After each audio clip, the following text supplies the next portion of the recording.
उसे तूफान कहते हैं, उसे तूफान कहते हैं। सर्वप्रथम माँ सरस्वती के चरणों में मेरा सत नमन। माननीय मुख्य अतिथि, आदरणीय शिक्षकगण, मेरे प्यारे भाई और बहनों, आदरणीय एमडी सर, डायरेक्टर सर और प्रिंसिपल सर, सभी को 15 अगस्त की हार्दिक शुभकामनाएं। मैं ओमदरा कक्षा 12th की छात्रा आज आपके सामने राष्ट्र प्रेम और देश प्रेम के बारे में कुछ बातें साझा करना चाहूंगी। आजादी का सही अर्थ वही समझ सकता है जिसने गुलामी सही हो। हम बड़े सौभाग्यशाली हैं कि उन्हें एक स्वतंत्र भारत में जन्म लिया है। यूँ तो आजादी की लौ 1857 में ही चल चुकी थी और 1947 में हमारा भारत देश आजाद हुआ था। मैं वर्तमान, प्राचीन और मध्यकालीन उदाहरणों से स्पष्ट करना चाहूंगी कि जब हम फिल्मियों के फेरे में फंस गए थे तो हमारी एक आवाज पर रंग दे बसंतों के टोले उमड़ाते थे, तो हमारी एक आवाज पर रंग दे बसंती के टोले उमड़ाते थे। तो उनके ही खिलाफ जिंदाबाद और वंदे मातरम के नारों से खून में आ जाने वाला 5-5 डिग्री का तूफान अंग्रेजी शासन की जड़ें हिला देता था, अंग्रेजी शासन की जड़ें हिला देता था। मैं बताऊं 1862-65 और 71 के युद्धों में महिलाएं अपने सुहाग का गवाह देने में बताती है कि हमारे घर के हालात यूं प्रकार थे कि प्यार भी भरपूर गया, मांग का सिंदूर गया, प्यार भी भरपूर गया, मांग का सिंदूर गया। छोटी छोटी बेटियों की चोटियां छीन गई, बाप की कमाई गई, भाई की पढ़ाई गई। एक ऐसा विस्फोट हुआ पता ही नहीं चला, कईयों की जान चली गई, कईयों की जान चली गई। अरे आपके लिए तो एक आदमी मरा है साहब, हमारे तो घर की रोटियां ही चली गई, हमारे घर की तो रोटियां ही चली गई। उस वक्त देश अपना बलिदान साबित कर रहा होता है।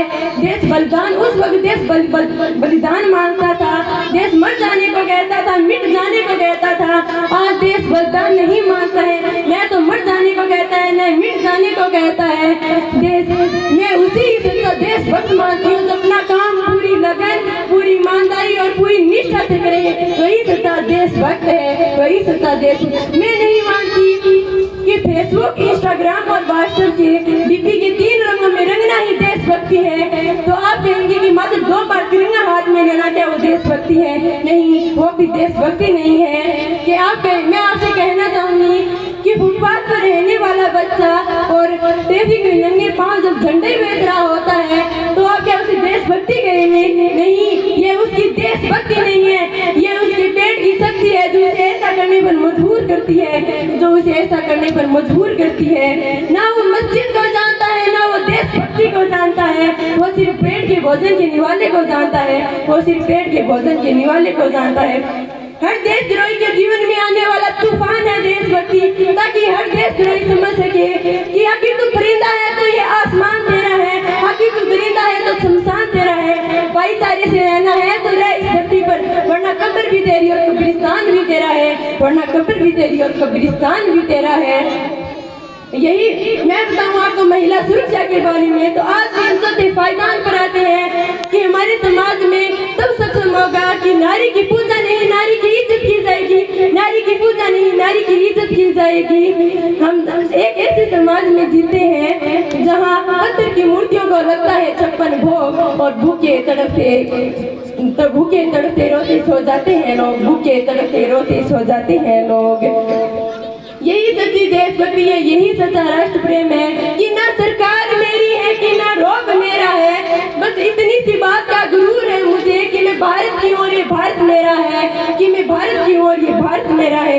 मैं आप सबके सामने कहना चाहूंगी कि हमारा राष्ट्र निर्माण तभी संभव होगा जब हम और आप सब मिलकर देश को आगे बढ़ाएंगे, और जिस देश को आगे बढ़ाने के लिए हमें आपका सहयोग मिलता है, क्योंकि ये अपनी जिम्मेदारी है। अपने अंत में अपने वक्तव्य को समापन करते हुए कहना चाहूंगी कि मेरा हिंदुस्तान महान था, महान है और महान रहेगा, कि मेरा हिंदुस्तान महान था, महान है और महान रहेगा। होगा हौसला सबके दिलों में बुलंद तो एक दिन पाकिस्तान ही जय हिंद कहेगा। अरे पाकिस्तान ही क्यों, सारा जहान जय हिंद कहेगा, क्योंकि सारे जहान से अच्छा हिंदुस्तान है हमारा, सारे जहान से अच्छा हिंदुस्तान है हमारा। हम बुलबुलें हैं इसके ये